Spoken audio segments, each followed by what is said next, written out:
दोस्तों, आज हम आपको ले चलेंगे 1800 के दशक में। एक ऐसा समय जब धरती हमारी एक ओर शान शौकत थी तो दूसरी ओर दुख दर्द भी थी। तो आइए जानते हैं कि उस समय भारत कैसा था। 1800 के दशक में भारत पूरी तरह से बदल रहा था। एक तरफ मुगल साम्राज्य का प्रभाव लगभग खत्म हो चुका था और दूसरी तरफ अंग्रेज धीरे धीरे पूरे देश पर अपनी पकड़ मजबूत कर रहे थे। भारत उस समय सोने की चिड़िया कहलाता था, लेकिन अंग्रेजों की लूट के कारण गरीबी और बदहाली बढ़ रही थी। गांव में लोग खेती किसानी करते थे। बैलों से हल चलाना, तालाबों और कुओं से सिंचाई करना आम था। शहरों में बाजार, हाट और मेलों में रौनक। कोलकाता, मद्रास और बॉम्बे अंग्रेजों के बड़े व्यापारिक और प्रशासनिक केंद्र बन चुके थे। मुगलों का प्रभाव केवल दिल्ली और कुछ इलाकों तक सीमित रह गया था। मराठा, सिख और कई कई छोटे छोटे राज्य अपनी ताकत बनाए रखने की कोशिश कर रहे थे। अंग्रेज ईस्ट कंपनी इंडिया का वसूल कर रही थी और भारतीयों को अपने काम लगाने पर मजबूर कर रही थी। भारत की अर्थव्यवस्था मुख्य रूप से खेती पर आधारित थी। कपड़ा उद्योग और पूरी दुनिया में प्रसिद्ध था। लेकिन अंग्रेजी नीतियों ने भारतीय उद्योग को नुकसान पहुंचाया और लोगों को कच्चा माल उगाने पर मजबूर किया। आम लोग साधारण कपड़े पहनते थे। किसान धोती कुर्ता और महिलाएं की साड़ी पहनती थी। शिक्षा मुख्य रूप से गुरुकुल, मदरसों और पाठशालाओं में होती थी। जीवन धार्मिक और परंपराओं में से जुड़ा था। त्योहार, मेले और धार्मिक यात्राएं लोगों के जीवन का हिस्सा थे। सन 1800 के अंत तक अंग्रेज रेल, डाक व्यवस्था और अंग्रेजी शिक्षाएं लेकर आए। 1857 का स्वतंत्रता संग्राम इसी शताब्दी में हुआ, जिसने भारत में आजादी की चिंगारी जलाई। अंग्रेजों के कानून, भाषा और संस्कृति धीरे धीरे भारतीय समाज को प्रभावित कर। शुरू में शिक्षा पारंपरिक थी। गुरुकुल, मदरसे और मंदिरों में बच्चों को पढ़ाया जाता था। विषयों में वेद शास्त्र, गणित, खगोल शास्त्र और फारसी उर्दू की पढ़ाई होती थी। लेकिन जब अंग्रेज आए, उन्होंने अंग्रेजी स्कूल शुरू किए। 1835 में लॉर्ड मैकाले की शिक्षा नीति आई, जिसके बाद अंग्रेजी शिक्षा को ज्यादा महत्व दिया जाने लगा।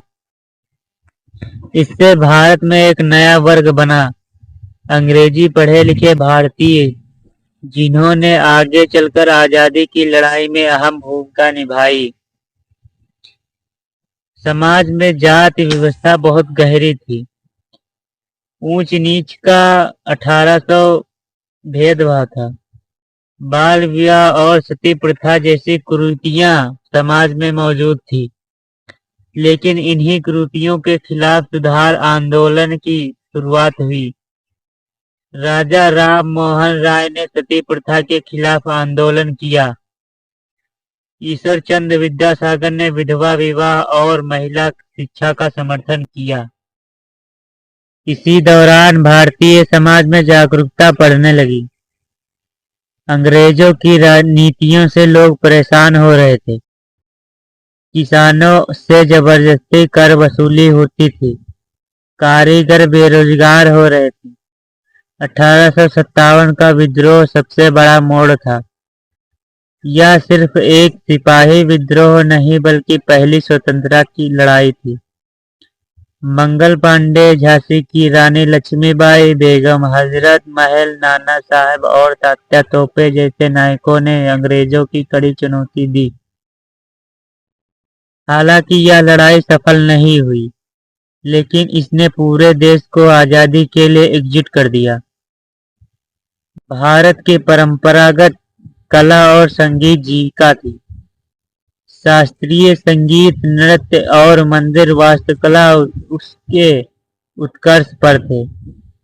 लोकगीत और लोक कला गांव-गांव में जीवन का हिस्सा थे। 1800 के अंत में भारतीय भाषाओं का साहित्य और अखबार भी तेजी से उभरने लगे। बंगाल नवजागरण की शुरुआत ने भारत में कई सोच जागरूकता पैदा की। अंग्रेजों ने रेल, टेलीग्राफ और डाक व्यवस्था शुरू की। इससे व्यापार और प्रशासन आसान हुआ, लेकिन यह मुख्यतः अंग्रेजों के फायदे के लिए था। भारतीयों को मजदूर और सस्ते श्रमिक के रूप में इस्तेमाल किया गया, लेकिन इन्हीं साधनों के बाद में भारत को एकजुट करने में मदद की। सन 1900 के दशक की शुरुआत तक अंग्रेजों ने भारत पर कब्जा कर लिया। भारत ब्रिटिश साम्राज्य के ताज हीरा कहलाता था। 1857 की लड़ाई के बाद अब भारतीय लोग नए ढंग से विरोध कर रहे थे। 1885 में बनी भारतीय राष्ट्रीय कांग्रेस अब 1900 तक एक बड़ा मंच बन चुकी थी, जहां से नेता अपनी आवाज उठाते थे। किसानों पर जमींदारी प्रथा और भारी करों का बोझ था। अकाल और बीमारियों ने लाखों लोगों की जान ली। कारीगर और छोटे व्यापारी अब भी अंग्रेजों उद्योगों के सामने टिक नहीं पा रहे थे। मजदूर वर्ग खासकर रेल और कपड़ा मिलों में शोषण झेल रहा था। बंगाल में विभाजन हुआ 1905 में। अंग्रेजों ने फूट डालो और राज्य करो की नीति अपनाई। इसका जबरदस्त विरोध हुआ। स्वदेशी आंदोलन की शुरुआत हुई। लोग विदेशी कपड़े जलाने लगे। स्वदेशी वस्तुओं का उपयोग करो। आंदोलन जोर पकड़ने लगा। इसी दौर में बाल गंगाधर तिलक ने मार दिया।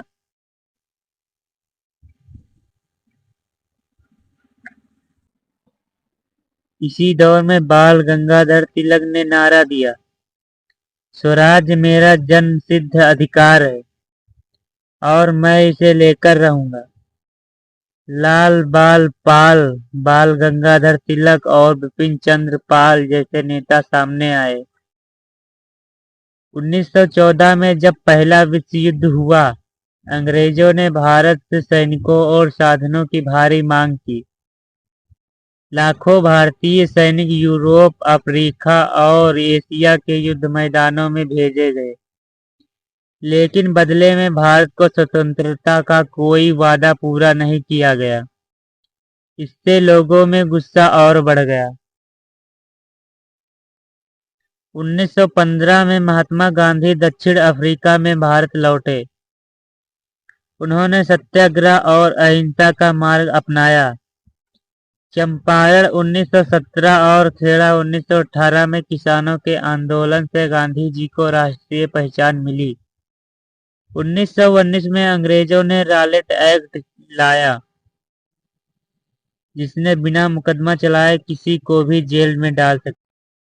13 अप्रैल 1919 को अमृतसर के जलियांवाला बाग में हजारों लोग शांति से इकट्ठा हुए थे। जनरल डायर ने बिना चेतावनी दिए गोली चलवा दी। सैकड़ों लोगों मारे गए और हजारों घायल हुए। यह घटना पूरे भारत के लिए एक झटका और टर्निंग पॉइंट थी।